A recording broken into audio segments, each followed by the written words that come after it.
pansin sa iyong mga kapaligiran. Kay dumi na ng hangin, pati na ang sinasabi namin, if the armed forces, if the situation of the country calls for it, dapat hindi sila lagi bilang isang institusyon, hindi bilang isang faction o faction. Dapat institutional alternatives. Sabi ko, tingnan natin ang kasaysayan ng Pilipinas. Makikita din natin dyan na lahat ng attempt sa kulita hindi nagsaksi. Pero nung mga panahon, pagkakataon na ang armed forces of the Philippines ay inirespeto ang sentimento ng ating sambayanan. Panalo sila, hero pa ang tao sa ilang organisasyon. And in a way, sa tulang tinatawag na hindi kasi of course, hindi kasi yung S1. Lumabas ang armed forces as an institution. Nung ginagawa na yun, pinakita nila ang role nila as defender of the people. Kaya yan ang aming sinasabi. Ay, hindi ako nagbabago ng prinsipyo mula nung nasa pwesto, lalo na ngayon nasa labas. Kaya kung tinatanong ako ngayon sa mga nangyayari sa bayan natin, ano ba ang tinitingnan niyo pa umaraan ng pagbabago na pwede mangyari? Ang masasabi ko lang, ako naman ay wala na sa pwesto. Kaya yung aking sources of information is not as extensive as before. Pero kaya ang naibibigay yung more of analysis than actual information on the ground. No? Ang nakikita ko lang, yung ating natutuhan na dito sa Pilipinas, kung kailangan natin ng regime change, ay may mga modelo na tayo nakita na successful. Ang isa dyan ay yung people power. Sa tingin ko, yan ang pwedeng gawing hakbang ng mga mamamayan para magkaroon ng regime change. Ngayon, yung ating namang pulso sa bayan, tingin ko magkakaroon ng people power sa mga nangyayari ngayon. Alam niyo, ang people power ay hindi yan ako-organisa. Kahit anong pagpaplano niya, hindi pwedeng organisahin at laruin ng people power. Kasi from the very term ng people power, yan ay kanya eh. Sipinihan nyo yan ang mamamayan. At kapag yan ang namayani, ay obligasyon talaga ng armed forces na supportan niya. So yun yung nakikita ko sa ngayon. Pwede na ba yun?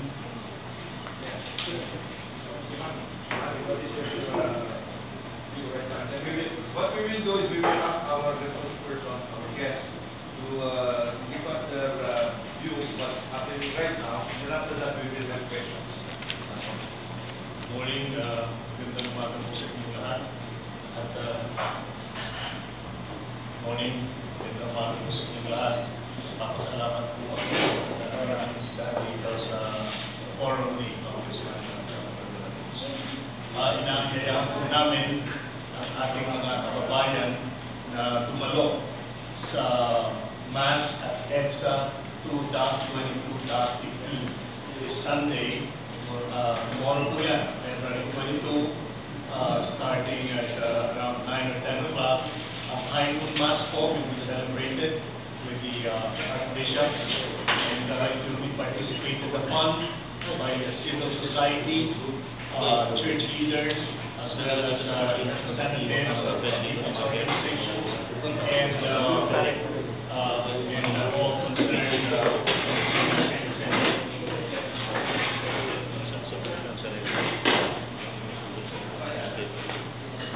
ang EDSA 222 Coalition ay mayroon pong tatlong panawagan.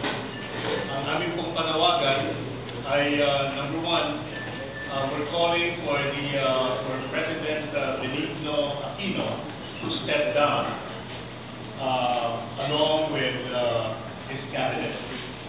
Pagkat po, masyado na pong mahaba at marami ang mga flawed decisions, the policy errors that has been committed by the administration, starting from the Luneta crisis to some Bonga siege, to the various disaster mismanagement,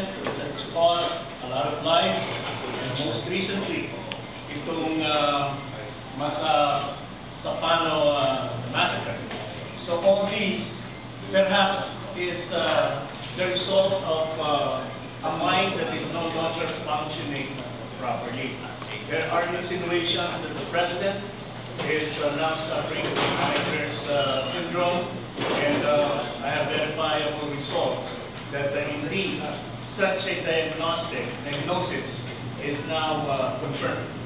So the President, in as much as he has good intentions with the country, I believe with his condition, he is now a clear and a present danger to the state. And for that reason, we're calling for his resignation because we could not allow a cabal of people to be running the affairs of the state. Now, in relation to our first call of stepping down, we are proposing a People's Transition Government. This People's Transition Government is anchored on the Constitution. However, we will also invoke that the sovereign will of the people is supreme. And therefore, even the constitutional provision on succession may have to yield to this, to this supreme law. Okay, and given the fact that there is a popular demand for a higher level of ethical leadership, a higher standard of ethics in our leadership, and we are also invoking the rule of law. And therefore, those who are in the order of succession, if they do not qualify on this merit, then they have no right or privilege or legitimacy to assume, this more responsible position. And lastly, the transition government that we envision is, temporary. It's a caretaker, basically a caretaker government, and the purpose is to effect real change and reforms. And among the reforms that we would like to, accomplish or help accomplish are political reforms, which would include anti-dynasty provision, electoral reforms, which will lead to the scuttling of the quality of ecosystem, and the Public Finance Reform Act, which will put an end to the corruption-ridden fourth ballot system. In due course, ito pong reformang ito mapapatupad before the 2016 national elections. We could be assured that we will have a level political playing field, and all those who are seeking higher positions, whether national or local, will have a better chance in a system that is, fair to all. Yun po ang aming layunin. Kaya kung kayo po ay naniniwala na may pag-asa pa ang Pilipino, may pag-asa pa ang Pilipinas na magkaroon ng isang mabuting gobyerno, sumama po kayo sa amin. Bukas sa EDSA at High Noon, the archbishops will be there and other leaders of people's organizations. Makiisa po tayo at ibangon po natin, ipatupad po natin ang isang promise ng EDSA since 37 years ago. Maraming po salamat. We'd like to acknowledge the presence of Mr. Leon Miranda, one of the focus leaders of E22. We also would like to acknowledge the presence of former Iloilo Congressman Buboy Lugo. We'd like him to founder this Planet Church Senate President Lilon. We would like to ask Mr. Peralta to review on the issue. Magandang araw po sa inyong lahat, mga kapatid. Kami po ay matulungan ng malawakang pagkilos. Bukas po, tawag po namin dito EDSA 2-22-15 People Power. Ano po yung People Power na to? Marami po nagtatanong sa amin, ito ba yung nasa konstitusyon? Ang sabi namin, oo. Kasi, ang sabi po sa ating konstitusyon, the sovereignty resides in the people. And all government authority emanates from the people. Kaya doon po kami kumikilos ngayon, kami po ay nagtatawag ng people power. At may nagtatanong din po sa amin, kayo ba ay sumusuporta doon sa WHO? Ang tanong ko po, ang sagot ko po ay hindi. ang susuporta sa amin. Kaya po, ang paliwanag po yun ay napakababaw pero napakalalim po ng ibig sabihin. Katulad po ng People Power 1, ang military uprising po ang sinuportahan ng People Power. Ito pong gagawin namin People Power ay pa rin People Power lang. At kung pumasok man po ang militar sa anumang paraan ng pagpasok, ito po yung nasa konstitusyon pa rin dahil ang sabi po, ang ating militar ay protektor ng taong bayan. Kaya ang pag-itos po namin ito ay within the parameters of our 1987 Constitution. Kaya nananawagan po kami sa mga taong nag-iisip pa kung talagang sasabi ang pupunta sa EDSA. Huwag na kayo mag-isip dahil tingnan po ang ating gagawin. Kailangan po at dadalagan po natin doon ay boses ng taong bayan, tubig, at pagkain, at wala na pong iba. Kaya pakisabi po sa taong bayan, through the media friends, pumunta po kayo bukas sa exercise, magkakaroon po ng misa, alas 12, punto. O di naman, ay kayo po'y sumama sa panawarang karapan na magsisimula po sa Ayala, Golden Paseo de Rojas, eksaktong alas 7 at magtatapos po sa exercise ng eksaktong alas 12. Maraming salamat po at mabuhay po ang mga Pilipino kumikilos para sa kagalingan ng ating tinambayan. Ang sambayan ng Pilipino po ay pupunta sa EDSA hindi lamang sa usapin ni Pangulong Aquino at kung hindi ay pupunta ang mga mamamayan, dala po ang sentimiento ukol sa problema sa kuryente na ipinapakita yung malaking kapalpakan ng ating Department of Energy kaugnay dito sa issue ng kuryente. Ganon din po sa issue ng tubig. Pinapakita po yung arroganting posisyon ng Maynila na sinabi nila this week na kung ayaw daw ng MWSS na itaas o payagan sila magtaas ng panibagong 3 pesos and 33 centavos ay pupunta sila sa Malacanang at pupunta sila kay Department of Finance Secretary. So ano ibig sabihin nito? Ipinapakita lamang na itong mga oligarchs na ito ay bahagi po ito ng malalim na problema. Kaya ang mga tao ay pupunta sa EDSA, kasama na rin po yung mga isinisigaw sa issue ng MRT, isinisigaw sa mga iba pang mga pandin po ng servisyo na pinagkaitan po ang taong bayan. Yan po ang posisyon ng United Filipino Consumers and Polluters bilang panawagan po sa resignation at pagbaba ng posisyon ng mga kabinete nito at ganoon po ang ating Pangulo at magkaroon at magkatag ng isang gobyerno ng taong bayan. Maraming salamat po. Sa mga organized groups, I would like to think that we will have thousands of people there, tens of thousands of people there.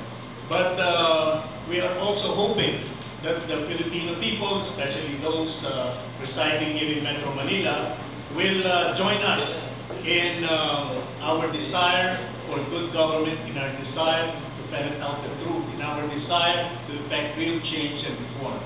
Sapagkat po, hindi lang po ang pinag-usapan yung possible Binay presidency in the event of an Aquino resignation, hindi lang po pinag-usapan yung 1.5 more years of continuity of the Aquino government. Kung hindi po natin papalitan ang liderato ngayon, ang rehimen, and if we will not effect the needed systems change, palagay ko po, the next 6 years is goodbye because they're ticos, they will have the portfolio and all others. Sa sinabi ng aming kasama, si Isoyman. Marami nagtatanong sa amin, bakit si Pinoy lang ang tinigilan nyo?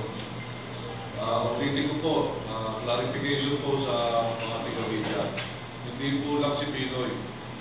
Lahat po ng involved sa administrasyon ni Pinoy hanggang sa Vice President, dahil meron din po siyang bahid ng korupsyon, tinatalakay lagi sa ating Senado. Lahat po ng mga nakaupo ngayon ay kasama po sa sinasabi namin sa regime change. Kung sakasakali kung susuporta ang military, mas gusto po namin ang regime change. Ulitin ko po, ang regime change ay change of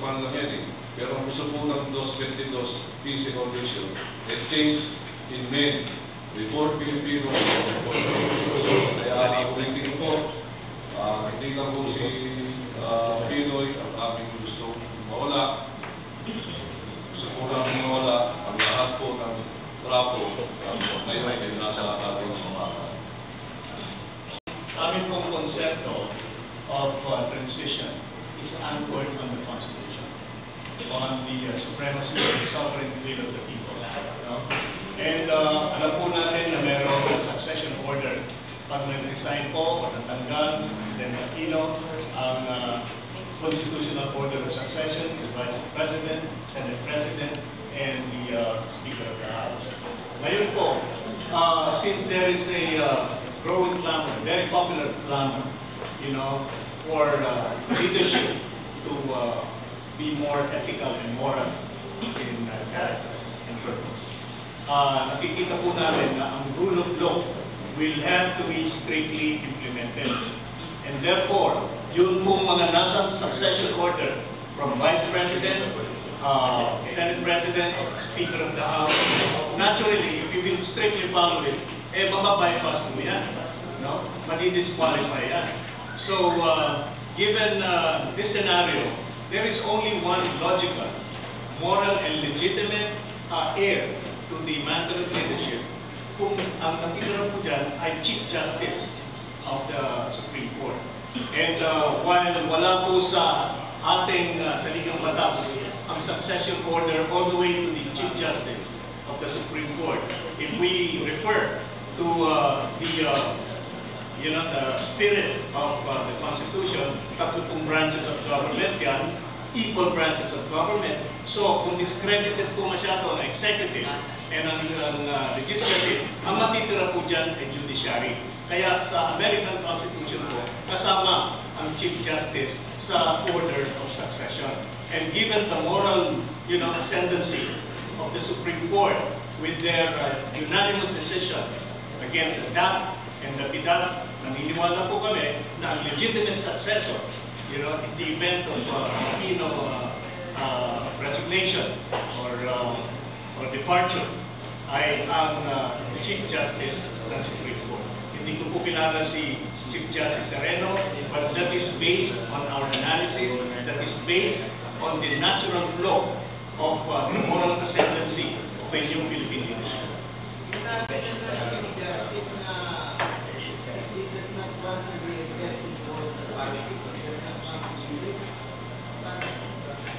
Palagay ko po, this is a duty, of the whoever is sitting in the position of Chief Justice. So perhaps, pag yan po ay nangyari, there is a extra constitutional element in this regard. Yung pong broader concept of the People's Transition Government, yun pong moral ascendancy. So, in that order, kung ang Chief Justice po will inhibit herself, inhibit will be the proper terminology for that, then I would assume the Supreme Court itself will have to reconvene and consider someone who's willing to assume that duty and responsibility as a caretaker government. So, yan po ang argument natin.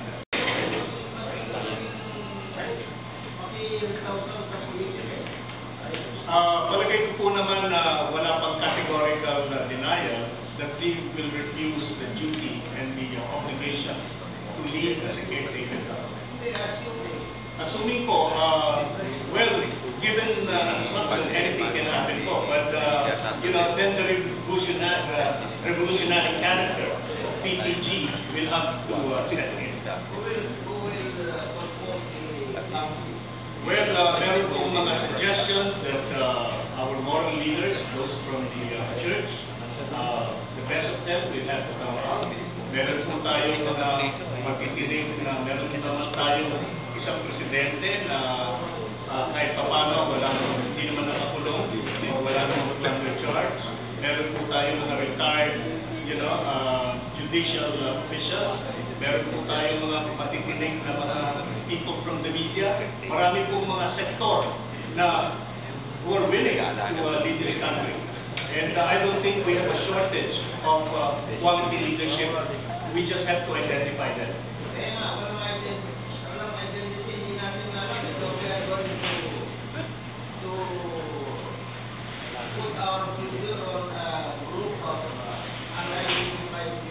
The truth of the matter is, we have suggestions already, and from the different groups, from the different sectors, and kung sino yung mga probable leaders. In due time, if ever we are successful, we will be ready under the PPG.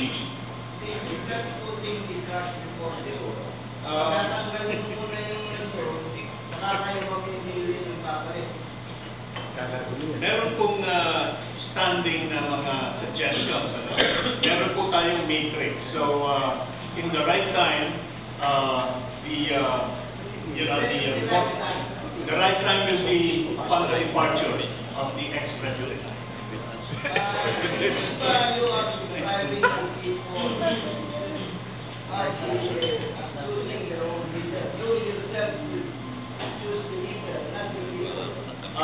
This is, sir, yung pong listahan na binibigay ng mga people's organization. It would approximate the conformity or the will of the people. Hindi naman po sa amin lang nagagaling yun. Meron pong mga 58 organizations na kasama na ngayon. As a matter of fact, more than 60 dahil sumali po yung MILF saka 2 other parties. And we will be working on their suggestions. Perhaps even before we finalize it, we would even consult you, sir. Even for 100% do not respect the will of the Rejoin din lang po doon sa sinabi ni Sir Man. The committee oscillation has been already created. Okay? Konti lang po ito after 12 months. I think mula sasabihin po ito po yun. Ano din po ang desalin natin eh. Ako nagdadalo ang ating pamana. Kaya pala yung unknown tayo yun eh.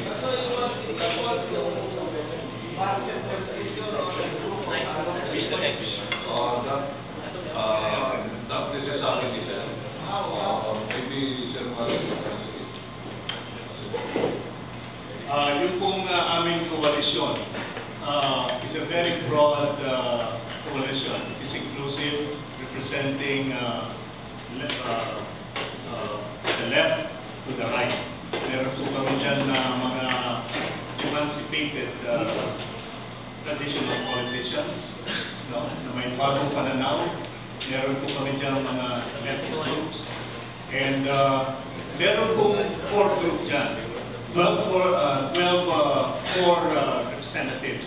And these 12 representatives will be setting the various suggestions and recommendations coming from a very, very broad sectors of our society. Choosing the people's leadership is the right of the people. Now you want a group of young people, unknown people, to make choices for the people. Marami tayo nagsusunod na kayo gusto eh. Pag hindi niya gusto. Maganda po. This portion is brought to you by Ultra Pure Water Purifier. Samantala sa inyong lahat na gusto ng malinis na tubig, direkta sa inyong mga gripo, narito na ang Ultra Pure Water Purifier. Matipid na, garantisadong malinis na tubig ang hatid pa. Kung sagutin ko po yung punto nyo sa malapit ng eleksyon, at hintayin na lang natin yung magiging resulta bukas ng eleksyon. Ang sagot po namin dyan ay kung ayos po ang ating counting system, ang PCOS, if it's not proven to be faulty, if there is no pork barrel and contributions from vested interest groups, pwede po natin sundan niyang ganyang reasoning. However, hindi po level ang political playing field. So what we would like to do is to level the political playing field, and this is one commitment that the People's Transition Government will have to address. Now, on the issue of popular mandate, yung pong 1987 Constitution, ilan po ba ang ang gumawa niyang 1987 Constitution? They were selected. Yes. No? They were selected And the same constitution was subjected to a so-so referendum. Okay? In this extraordinary time, where the head of government is confirmed to have some mental issues, we cannot afford another day for a sick man to be deciding on behalf of the 100 million Filipinos. It is necessary that we change the leadership now. We change it with a better government. We change it with a government that will advance and protect the interests and the national welfare.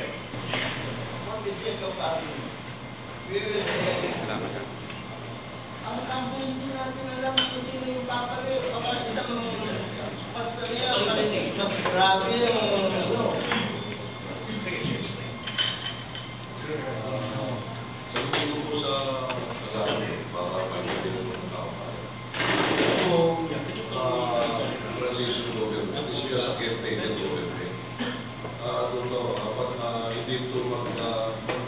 magkakaroon po tayo ng pondo subsequently change na constitution, and then there will be an election.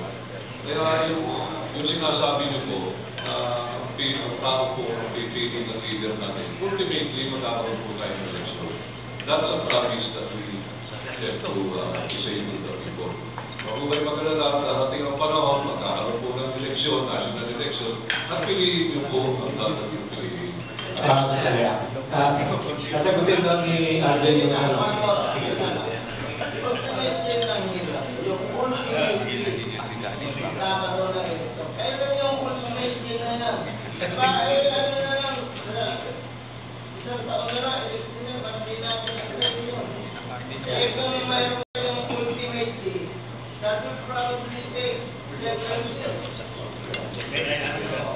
Medyo semantics po, ano?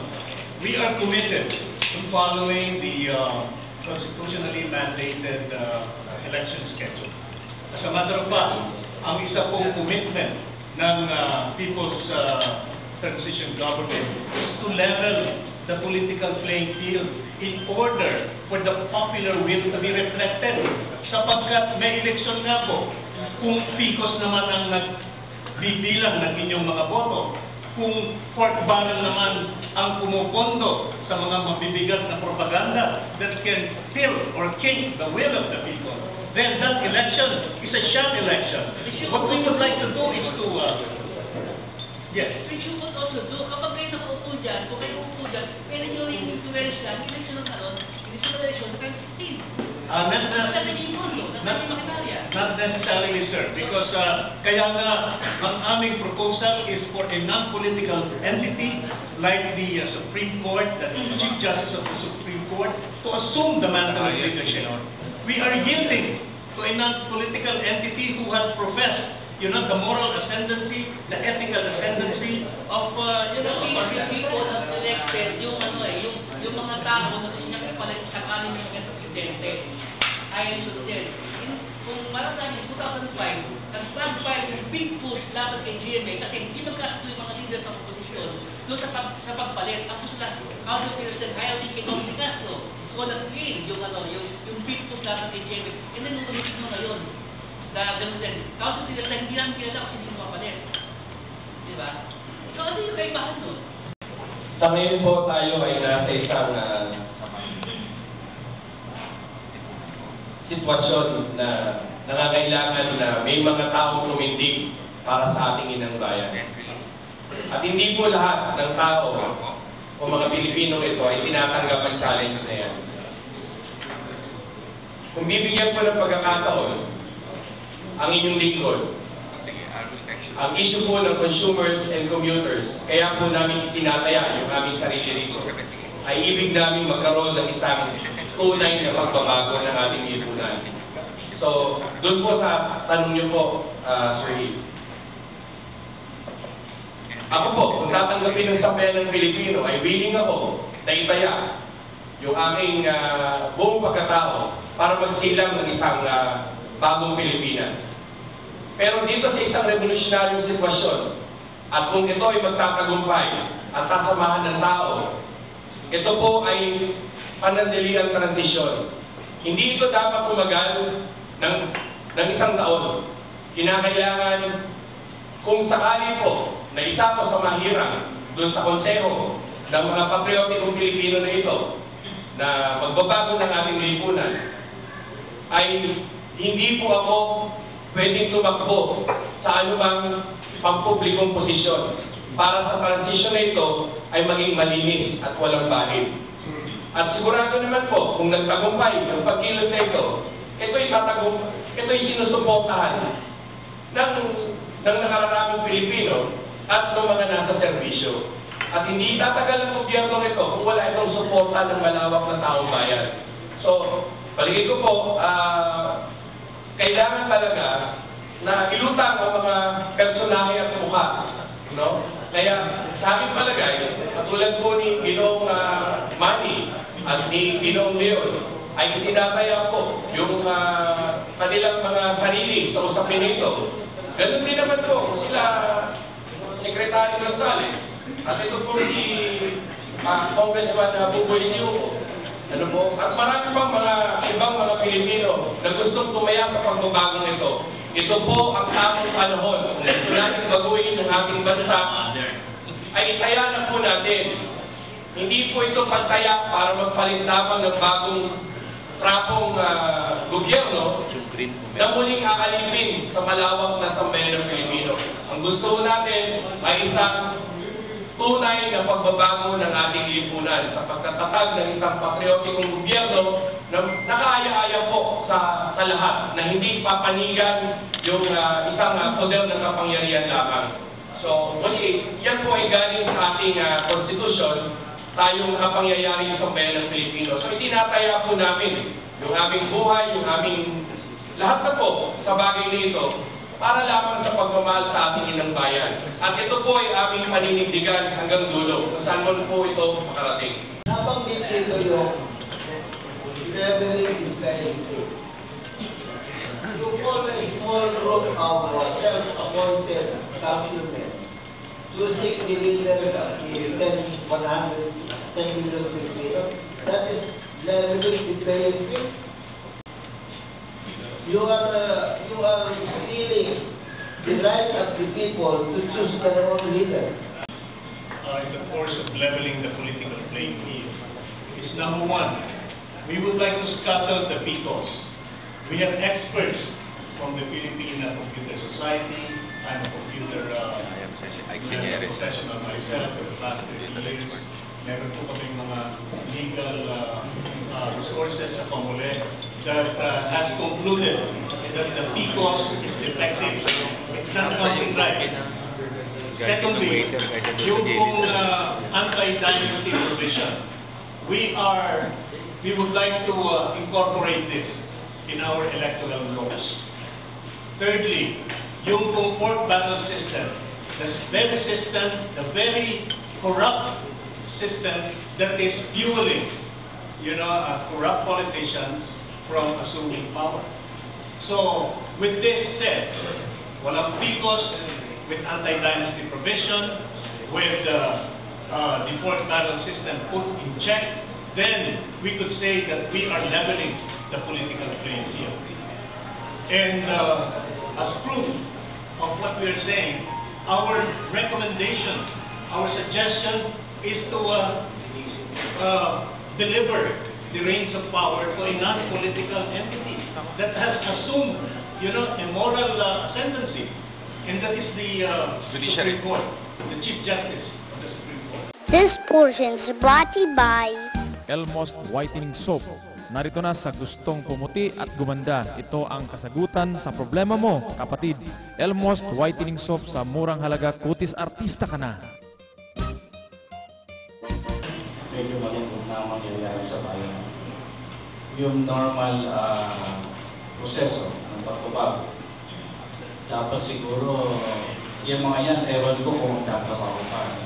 Kasi kaya nga ako naisip ko na ngayon, ano pa kaya pwedeng gawin ni President Biden para maka-correct yung crisis ng dumadating sa atin? Alam ng puntos ni Mr. Cruz. Very, very, very important yan kasi kailangan nasasagot sana yan.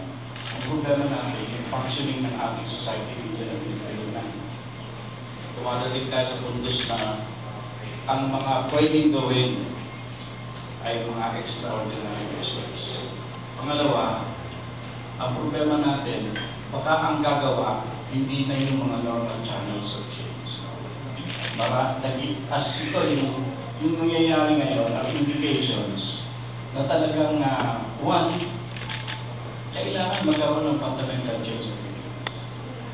Dahil nakikita mo, iba't ibang grupo rin ang susunod. Those are indicators na talagang overdue tayo sa pagbabago.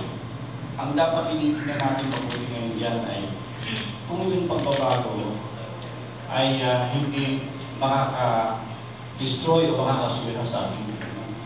Kasi nandito tayo sa puntos na yan. Maraming magkapunta. Ito precisely yung National Transformation Council. That's a very informal group. Nag-uusap-usap lang kami right after the incident in Luneta. Lumalabas yung indication. Ang trajectory ng klase ng gobyerno na magkakaroon tayo sa atin. Kaya sabi namin noon, wow, kapag hindi naayos ang direksyon ng pagbabago, baka matulog tayo sa mga bansa tulad ng Egypt. Ang Egypt, dahil sa kanilang dictatorship na napakatagal yun, dahil yung mga taong bayan, mga katulad natin, ng civil society, biglang nag-alsa. And true enough, they were able to remove the dictator. Si Mubarak. That's impossible to think of, but it happened. Ang masaklap dyan, nung matanggal pa si Mubarak, ay wala namang palang plano ng gobyerno yung mga nagplano na tanggalin si Mubarak. At walang matibay na pamunuan na pwedeng humawak sa Egypt. Ang ginawa nila, ipinanit nila sa militar. So it's not where they started. You know what's going on in Egypt today. Cycle of violence.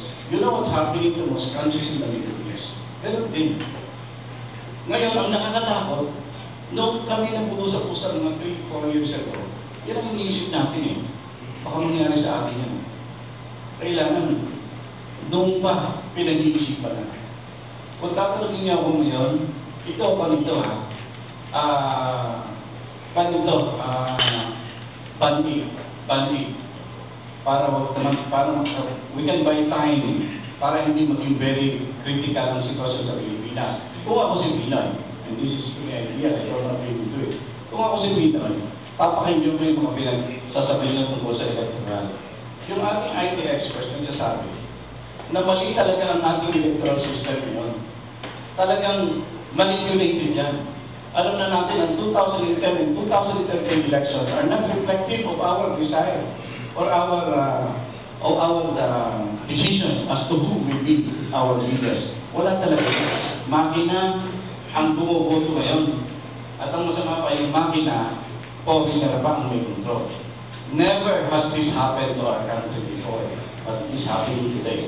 If I were Pino, i-order ko pa dyan. Balik tayo doon sa nire-recommenda ng ating mga IT experts, yung hybrid. Manual counting on the precinct level, electronic and transmission. That is worth looking at.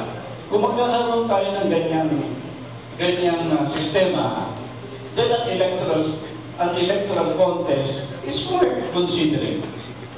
At kung ako naman si Dina, total, tingin ko pagod si Dina. Pagod hindi ka kaya yung mga problema.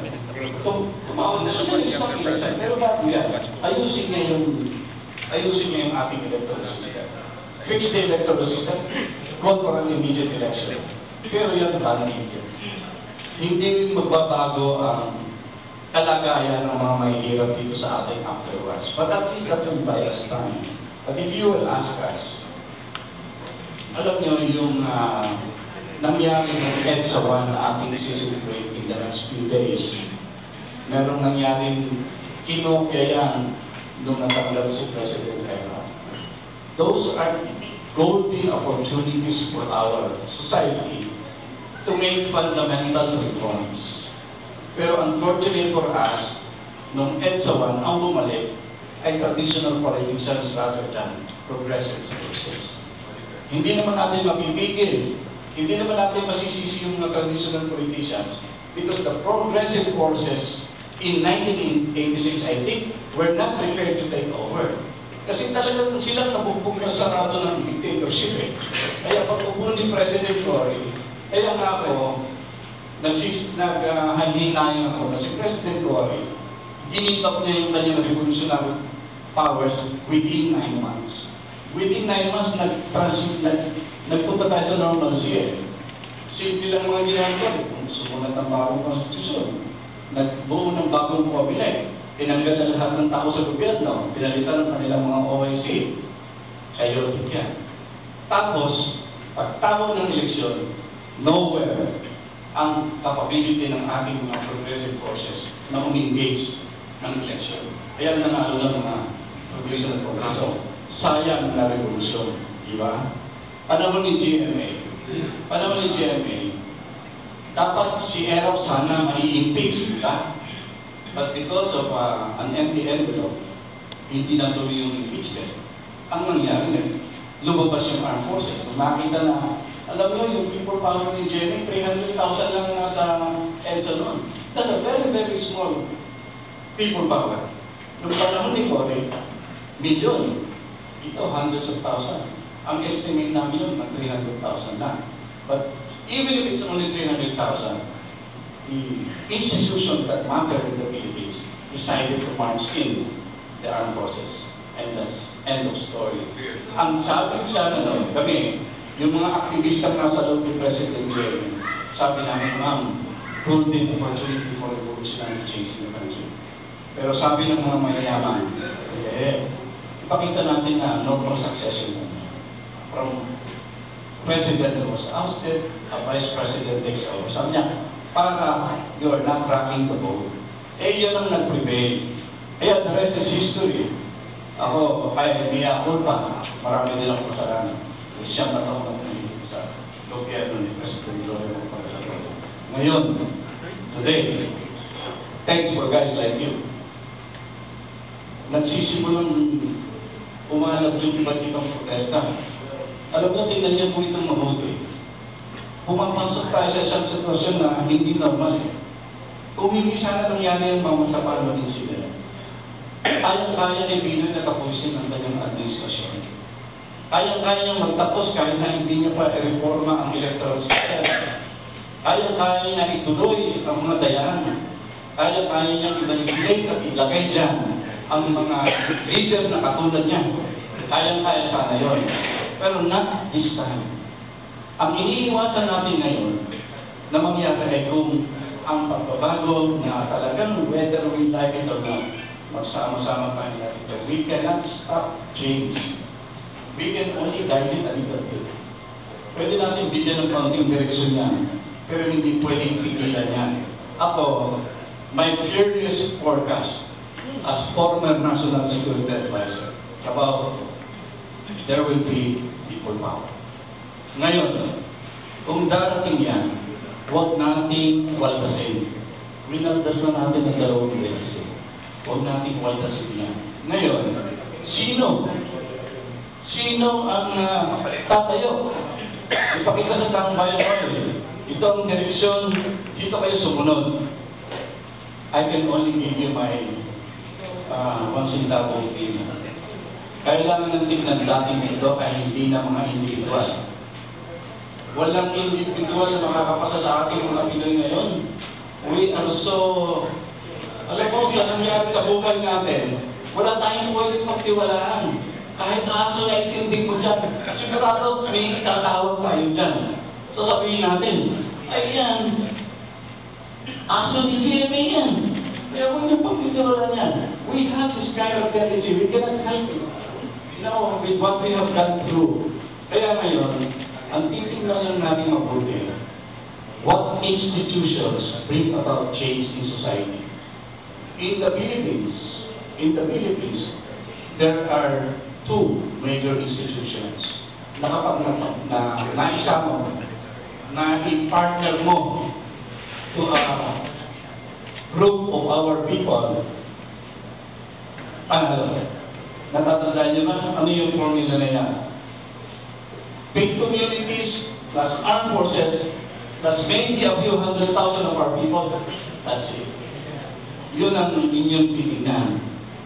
Kaya sa ngayon, ang nakikita ko dyan, yung papayagan ba natin na mapailalim tayo sa armed forces? Ano yan? Ako, mahal ko ang armed forces. Kilala ko ang armed forces. Pero alam ko na ang armed forces, hindi nila pinag-aralan ng pagpatakbo ng bayan. Iba yung role nila, defender of the people yan. They cannot manage our country. Of course they can. Their way. Pero iba yung training ng ating armed forces eh. Ang ating mga simbahan naman, gusto nyo ba mga gusto ng sa bayan natin? Hindi. In the first place, kauna-unahan silang tatangin niya, katulad na sinasabi nyo sa Supreme Court. It's not part of their mandate. Ang pwede lang gawin ng ating mga obispo ngayon ay sabihin na may moral basis ang regime change sa Pilipinas. Kaya ang National Transformation Council, sabi na, ay, hindi naman yung pinapansin ng CPCP. We were not asking the CPCP to join the National Transformation Council. We are not asking the bishops to join us. But ako, at ilan sa Transformation Council, hinanap namin yung mga obispo, mga leader ng simbahan, Catholic and non-Catholic, even Muslims. What we were looking for is the moral opinion. Is there moral basis for regime change today or not? That is our question to our leaders. Ngayon, isa pa, dahil ang sitwasyon ng Pilipinas ngayon, I think is beyond politics. Hindi lang politika ang naging problema natin eh. Tinamana pati ang moral foundation ng ating lipunan. Kaya nangangailangan talaga ng moral leaders to be present other than just saying that there is moral basis for regime change. Ang sinasabi namin sa ibang mga obispo, ay baka naman mahiram namin kayo ng sandali. Kasi dumating tayo sa puntos ng lipunan natin, nangangailangan ng konsultasyon. Bawat important policy decisions of our nation must have a moral basis at this time. Hindi po pwedeng walang moralidad tayo sa ating mga questions of governance. Yun ang sinasabi. Kaya ang National Transformation Council composed of two groups. Yung isang mga moral leaders, chosen members of our Catholic and non-Catholic Christians. Inusulta na natin ang ating mga, yung ako kasi sinuwerte ako dyan because of my 9 years as National Security Advisor. Nakilala ko yung mga magagaling na leader ng mga Muslim also sa kanilang pananampalataya. Kaya yung mga kinukonsulta natin yan as far as moral basis is concerned. And then, kaming mga senior citizens, sabi ko dyan, ay sabi mo naman senior citizen, wala na naman kami ang bilang sa buhay. Ang gusto lang namin, may maganda kami pinag-uusapan pagka nakakapi kami sa corner. Ay ang halang ngayon, dahil sa sitwasyon ng ating bansa, yung mga men and women of experience na nakatanas na ng pagpapatakbo ng gobyerno, nakatanas na ng kaliwaka ng intriga, nakatanas na makulong ng Senado, etc. Nag-uusap kami dyan. Sabi ko, let's craft a transition program. Walang programa ng gobyerno yan in the future. Kasi ang napatakbo dapat ng gobyerno, yung elected officials, yung mga pinili natin. But how can you now? Kaya sabi ko nga, ang mga action ng ating Transformation Council, simple na. Una, let's have an electoral system that our people will trust. Important yan. Step number 1 yan. Kasi lahat ng gagawin natin, kahit gusto natin pagawin ng ating constitution, kung hindi maayos ang ating electoral system, eh daya na naman yan. When you conduct a plebiscite, you know the good electoral system. Kaya very, very limited yung pinag-uusapan namin sa Transformation Council. Number 1 basic is, the sooner you restore democracy, the better. So gano'ng katagal yan? I have been asking our electronic experts their most optimum estimate. Sabi niya yung hybrid, kaya namin itatagyan within 6 months. Kaya yan, isa yan sa boundary. Tinatanong nyo, gano'ng kahaba ang transition? At least, yung pagbuo ng ating electoral system, Ang sabi ng mga IT experts, pinakamabilis daw yan 6 months, given all the funds and the support. So 6 months yan.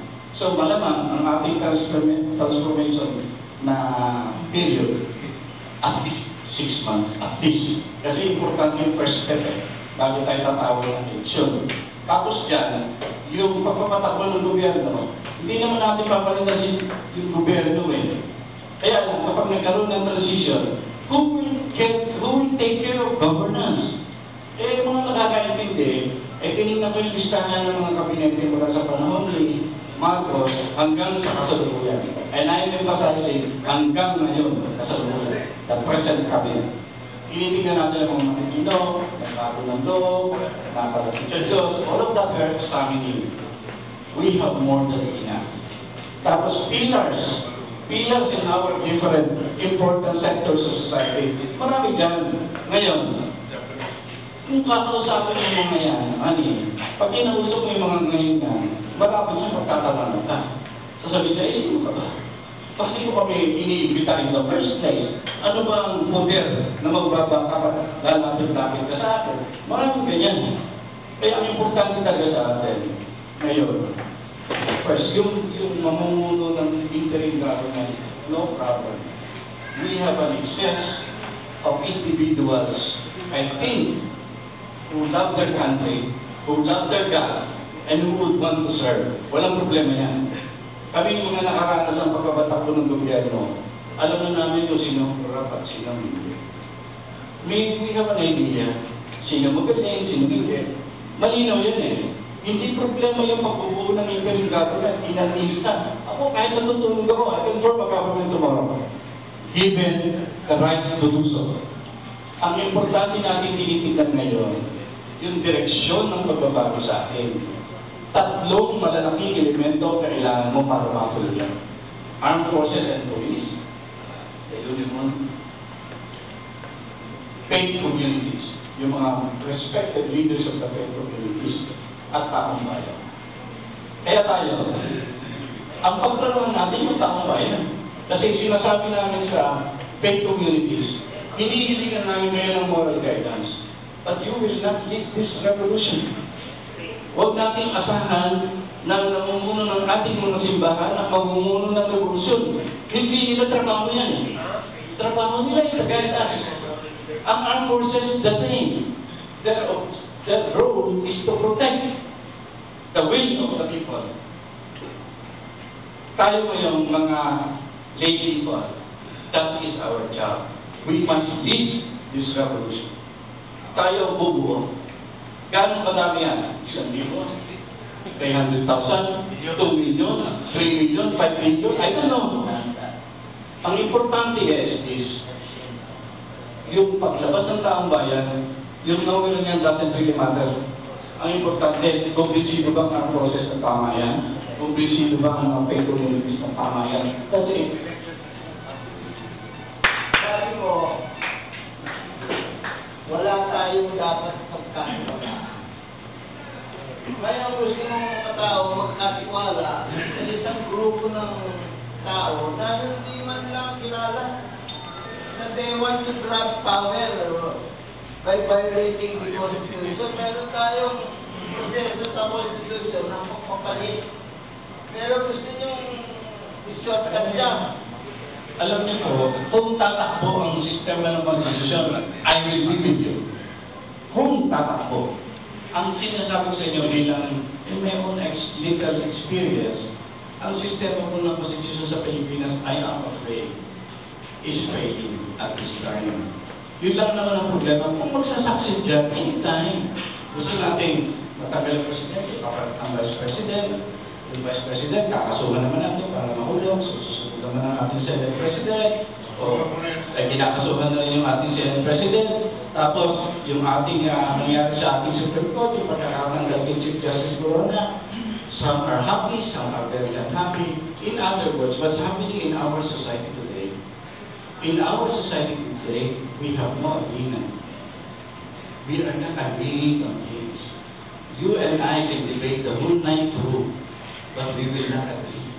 Kasi yan na po ang purpose ng ating lipunan sa kasalukuyan.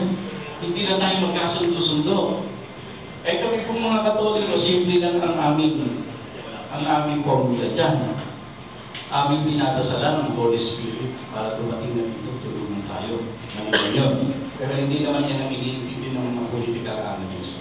So I'm simply telling you my contribution here, no? I believe. Napansin ko, lahat ng mga behind this design Pinoy movement, ay kung mga tao walang poder, hindi sila nanalo sa election, walang pag-asang manalo sa susunod na election. So they want to be in position of power by grabbing the government from the legitimate government. Alam niyo, kung gusto ko lang may patunayan, ayusin lang ang pamalit, ayusin lang yan. Ako, ayaw ko lang alam. Why don't you concentrate on the government? Why do you want to dismantle the whole government? Hindi po kami nag-dismantle ng government. I'm really sorry. I really want to let you know, we have nothing to do with dismantling government. Yan na dapat yung sinasabi niyo. Gusto niyo, palitan yung the whole leadership. Hindi, no? Ang gusto lang namin mangyari. Palitan yung presidente. Ang gusto Sino namin... magiging presidente kung wala na elected president? Hindi ko sabi ko lang, ang gusto natin mangyari, isa lang. Kung sakalit ang pagbabago, ito, kahit na kami lahat dito, huwag nang panibo, walang gagawin. Sigurado ko, kakapandasin kami. Hindi na lang natin nyo. Ba't hindi na lang natin nyo? Okay naman. Sa bagay yung sa aming mga senior yan, trabahong tamad. Maaari nga po na yung kagabi ng Pilipino ay gusto lang makapaalis si Pinoy. Pero gaano ka kasigurado na ang gusto pilipilit ng mga Pilipino ay yung police ng Transition Council, hindi po constitutional succession. Kaya, alam mo, madali lang yan. Madali sagutin yan. Hindi ko masasagot siya yan, hindi mo rin masasagot siya. Tingnan natin ang mangyayari sa Asada. Let's wait and see. Yun na po, di ba? Pupunta yung mga tao sa Kalagada, para mag-applicate si Ayaw mo din yun. Ayaw mo nun. Pero kung mangyari yun yun na, di ba? Kasi gusto nga ng tao. Pero, nasasabi natin, yung mga entablado, ang gusto na mangyari, sila maupo. Hindi na alam mo, diyan na nagkakamali. Hindi ko lang, alam mo itong problema ngayon ng mga tao gusto maglingkod dyan Unang-una, ayaw ng iskandalo. Ayaw ng iskandalo. Alam mo naman ang happy dito ng ating gobyerno. Pag nakita kang pumuporma ang kaaway nila, ay lahat ng kaso ay tatamok sa'yo. Kaya ba yan? Maraming ayaw dyan. Kaya ako naiintindihan mo sa Supreme Court, bakit ayaw sumuko? Tataktakan sila Ganyan ang ating realidad ngayon. Wala tayong tiwala sa bawat isa. Lahat ng tao may duda tayo. That is the reality of today, and that is the reason why we are where we are today.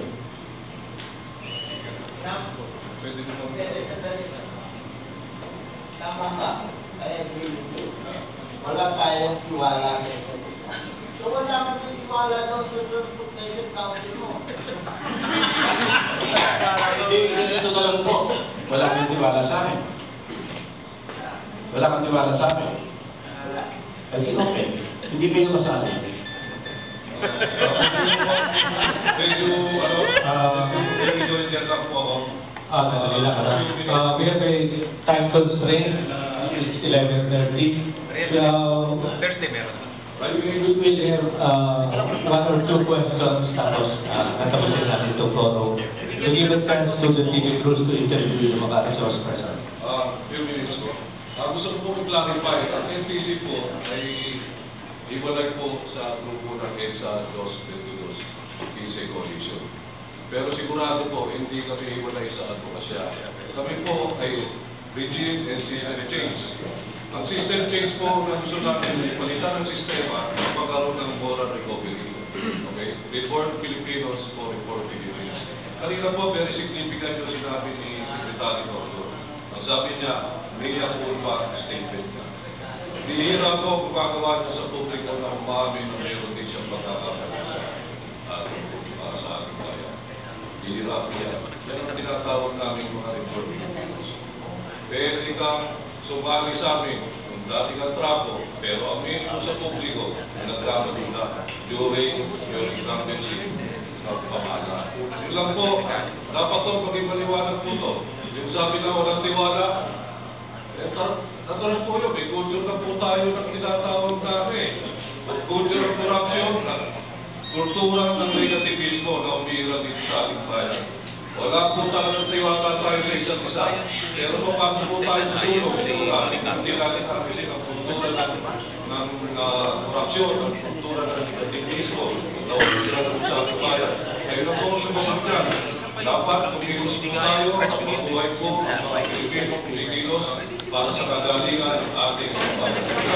Pwede na ho kami mag-atil sa mga... One last question from University of Salamat tanong. Una-una, nag-aralan ko yung mga activities ko February 22 to 25. Nung pong EDSA 1, dalawa lang yung grupo. Yung grupo sa EDSA at yung kaliwa sa Montal sa Medyola. Nung EDSA 3, yung kaliwa kasama na sa EDSA 9. No, sorry, nung EDSA 2. Nung EDSA 3, grupo ni Arap yun, walang military police. Ngayon, nung panahon ni anti-GMA kami, nabuo kami ng buong napakalawak na koalisyon. Ilang beses namin sinubukan, hindi namin matulad ng GMA. Ngayon po, pag pinag-aralan natin yung mga grupo, halimbawa sa linggo, ito may grupo, hindi po sila nananawagan na mag-resign na si Pinoy. Alas 11 po, narinig ko yung interview kay Pipe Bumango, si Darius Bondok kanina.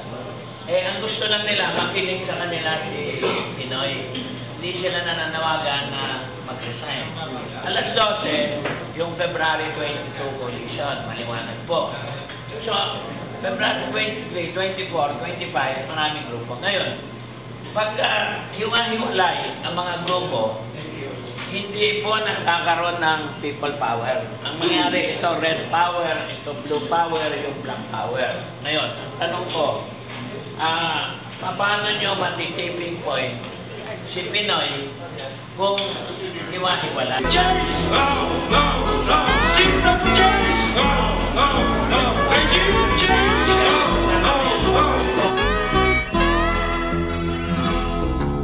Wala ka bang napapansin sa iyong mga kapaligiran?